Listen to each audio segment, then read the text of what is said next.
사람을 샌드백에 넣고 죽기 직전까지 때리는 이 사람은 바로 중부 최대 조직인 제우스파의 보스 장동수. 술 안 먹었으니까 내가 운전할게. 그는 비 오는 날 밤 차를 타고 집으로 향합니다. 죄송합니다. 길이 너무 미끄러워서요. 됐어요. 그냥 가세요. 그런데 그때 누군가 뒤에서 차를 들이받고 칼을 휘두르죠. 가까스로 수술에 목숨을 건진 장동수는 아우들에게 범인을 찾아오라고 지시합니다. 한편 몇 달 전부터 충남 일대에는 의문의 살인사건이 일어나기 시작했는데요. 하지만 단서가 없어 모두 미궁에 빠지고 말았죠. 강력반의 미친 개라 불리는 정태석은 이 사건들이 연쇄 살인사건이라고 주장하는데요. 하지만 상사는 그의 말을 무시합니다. 이때 태석은 조직의 보스 장동수가 괴한의 공격을 받았다는 소식을 접합니다. 그리고 이 사건이 그간 벌어진 연쇄 살인사건의 패턴과 일치하다는 것을 발견하죠. 장동수, 그는 연쇄살인마와 마주쳐 살아남은 유일한 생존자이자 목격자였습니다. 자신의 몸에 칼을 댄 놈을 악에 바쳐 잡고 싶은 조직의 보스 장동수와 미치도록 범인이 잡고 싶은 강력반 미친 개 정태석, 그렇게 조폭과 형사는 악마를 잡기 위해 힘을 합칩니다. 과연 이들은 악마 K를 잡을 수 있을까요? 영화 악인전입니다. 악인전은 나쁜 놈인 조폭 보스와 형사가 더 나쁜 놈인 연쇄살인범을 잡는 이야기를 다루고 있습니다. 형사와 조폭이 힘을 합치는 구도, 사실 새로울 것 없는 진부한 소재죠. 하지만 인물들의 설정은 신선함을 주는데요. 선인으로 대표되는 형사가 선한 사람으로 비춰지지 않기 때문입니다.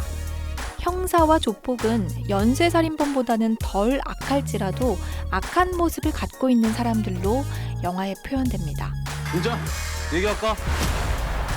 악인으로 상징되지만 연쇄살인마에게 칼을 맞으며 한순간에 피해자가 된 조직의 보스와 선인으로 상징되지만 더 큰 악인을 잡기 위해서 조폭과 손을 잡은 형사, 그리고 조폭의 보스와 형사의 표적이 된 연쇄살인마 K. 이 영화는 영화의 제목처럼 악과 악이 서로 대치하는 모습을 보여주면서 과연 무엇이 선이고 무엇이 악인지에 대해 생각하게 만듭니다. 이런 대치 구조가 신선하죠. 또한 스토리 자체는 좀 진부할 수 있지만 상황 설정만은 최대한 진부하지 않기 위해 애를 썼다는 게 보이는데요.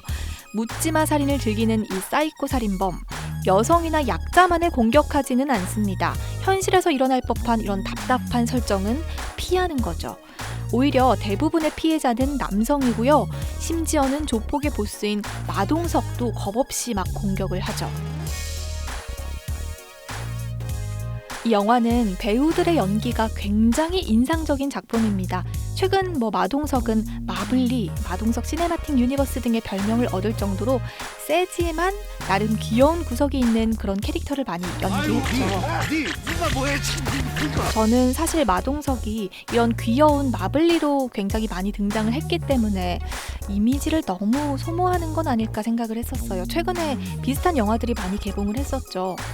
그런데 다행히 악인전에서는 이 마블리를 쏙 빼고요. 악당으로만 승부를 합니다. 그동안의 역할과는 결이 꽤 달라요. 다른 조직의 아우의 앞니를 맨손으로 뽑기도 하고요. 샌드백에 사람을 넣고 죽기 직전까지 때립니다. 또 자신보다 나이 많은 형님이 거슬리는 말을 했다는 이유로 식사 자리에서 때려 눕히기도 하죠. 먼저 잡는 사람이 갖는 거지. 그리고 이 영화에서 제가 가장 기대했던 배우는 바로 연쇄살인범 K를 연기한 김성규입니다. 그동안 범죄도시 그리고 최근 킹덤에서 굉장히 인상적인 연기를 보여줬는데요. 사실 저는 이 범죄도시의 장첸의 왼팔인 양태가 김성규인지 이번에 알았어요. 새끼 팔다리 다 잘라라. 돈은 어떡할까? 나야지.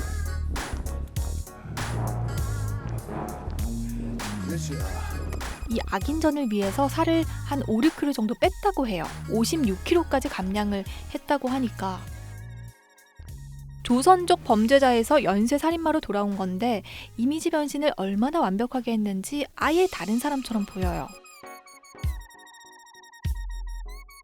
사실 김성규는 킹덤 촬영이 끝난 이후 2달간의 스페인 여행을 계획을 했습니다.